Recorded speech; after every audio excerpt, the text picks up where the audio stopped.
What is going on, you guys? Welcome back to my YouTube channel. I really do appreciate you tuning in today. So there's huge news for the Z community today. When I woke up, I went on YouTube and I saw that Nissan had actually revealed a video of their next lineup. They revealed about 10 cars. It wasn't like the official reveal of them, but it was like the silhouette of the cars, so you could totally see, you know, what the car's gonna look like. Like 30 seconds in, they showed the new Z, which is actually amazing. I know a lot of people thought that they were just gonna kill the Z and there was gonna be no more future Nissan Z models. And with this most recent video released on YouTube from Nissan, everyone can rest assured that there is going to be a new Z, whether it's going to be the 400Z, the 480Z, or if they're going to revise the 300Z. It's going to be really interesting because of the engine they're thinking about putting in the car. So these are all speculations, of course, but we're going to talk about it a little bit today, and you guys can drop down in the comments what you think, if you like it, if you think it's a good, you know, rendition of the, you know, the next generation Z. And, you know, we're going to talk a little bit about if it's going to be a good competitor based on, you know, the Toyota Supra and stuff like that. So let's actually go back to the moment they brought the Z in for the first time to the frame.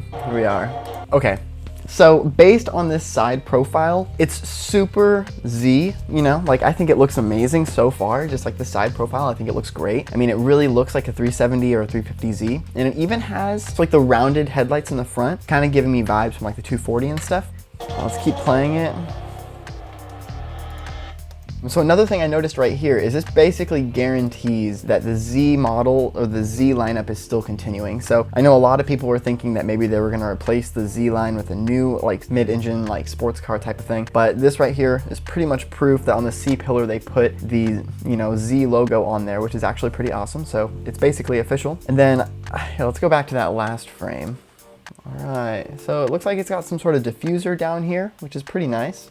One thing first and foremost right off the bat that I noticed about this car is that it has the HR bump that everyone loves in the HR 350Z. Everyone knows if you have a 2003 to a 2006 Nissan 350Z, have the DE, and then in 2007, 2008 in the 350Z, they changed it to the HR motor, and you get a little bump in the hood, so you kind of know. And it looks like, I don't know if you guys let me know in the comments, it looks like they're sticking with that, you know, design of the hood, which I think is really cool. I'm hoping this car is a hatchback. Pretty much every single Z car in existence has been a hatchback, so if there was a formula for what a Z is, I think a hatchback is like top on that list, you know, next to rear-wheel drive and a manual. It looks like it has a front lip right here. I'm super excited to see the different trim models and stuff they're going to be offering, like carbon packages, you know, if they're going to be offering a sport version or like a Type R or something like that, maybe with like a wing. The reason I was thinking they're going to stick with the kind of the hatchback is if you look through the window in the back right here, if you look through the driver's side window, you can kind of see where the back like hatch like window would be. So I'm assuming they're going to keep that design. I think it looks really good. I think every Z needs a hatch of some sort. So obviously we can't see any wheels here, but I was thinking I might actually, so I'm opening up Adobe Lightroom right now. I'm going to fly that picture in. I'm going to see if I can edit it, change the exposure and stuff, maybe get a little bit more detail out of the video or out of the screenshot I just took. I do real estate photography. That's why you're seeing this right now.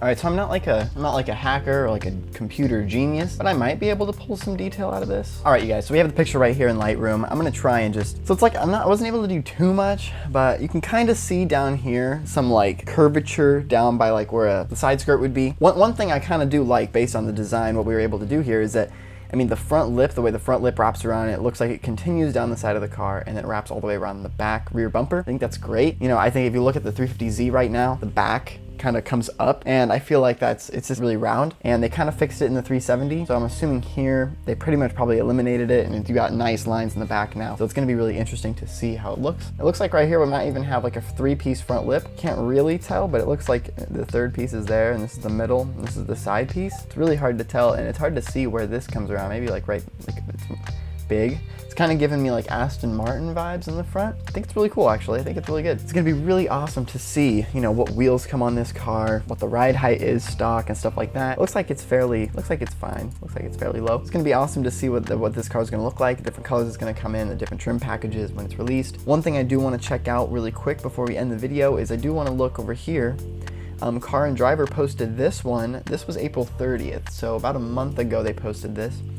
And it looks pretty similar to the one that we just looked at. Obviously the front of the one we just looked at, the one they released this morning, has more of an overhang. It's kind of more, I feel like this one, it's kind of more rounded in the front. Let's go back to that picture. So you can kind of see it's more, I feel like it comes to maybe like a point here in the front, kind of like the Corvette. I'll have to see it, you know, different angles, but I think this car was pretty close to what we're looking at. And then there was also another one. This is another car that's been floating around on the internet based on, you know, what it could possibly look like. For some reason, I feel like this car doesn't really look like a Z. It might be too round for me. I don't really know what it is, but it kind of looks similar. I do think the front is a lot different than the one we're seeing in the video, but kind of, you know, with this rear slope back here, I think it does kind of resemble it in a little bit. As far as powertrain goes, a lot of people have been talking about the fact that they might put the 3.0 liter V6 twin turbo engine that's in the Q60, I believe, into this car. And I think that's a totally viable option. I think that's a great engine. It produces about 400 horsepower. One of the coolest things is that the last time that the Nissan Z had a turbo or twin turbos was in 1990 to 96.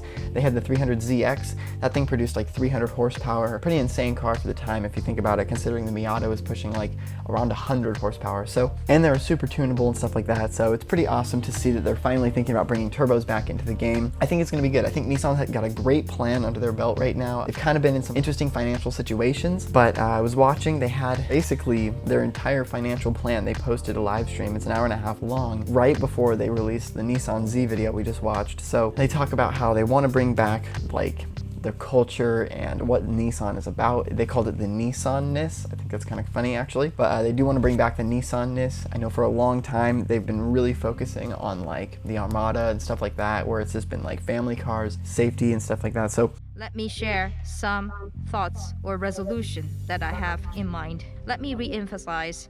I will make every effort to return Nissan to a growth path. Since I became CEO last December, I have been sending the message both inside and outside the company that Nissan has much greater potential than what we see today.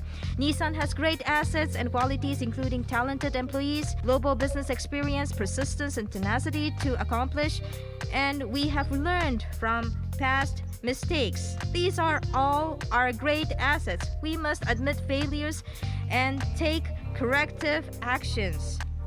Top management must be the first to break an inward-looking culture and regain the trust of our customers, dealers, and business partners. It's going to be interesting to see how they revive the Z. A lot of the community is saying is that they don't mind the Z being a little more raw than some of the other cars, kind of like the GTR is a little more raw than like a normal Nissan would be. Things like that. They're just looking forward to seeing what is going to be the outcome of what they decide basically. So let me know if you guys enjoyed this video. I saw that Nissan posted this. I couldn't help but film a video because I mean 350Z is basically my life, so I figured any Z information at all I would have to share with you guys, and I think it's actually pretty awesome that they're reviving the Z. I know a lot of people thought that it might be done forever, so that's pretty awesome. Hopefully this video didn't drag out too long. I just had a lot to say and a lot to talk about, and I hope you guys do too. Let me know down in the comments if you have any comments or questions or what you think. Totally down to communicate back with you guys and have conversations about this car. It's going to be interesting. I mean, if you think about it, the 370 was in production for like 12 years or something like that. If this car has the same fate as the 370 does, we're going to be seeing it for a long time. So let me know what you guys think. Drop a comment. Thank you so much for tuning in this video, and I will see you guys in the next one.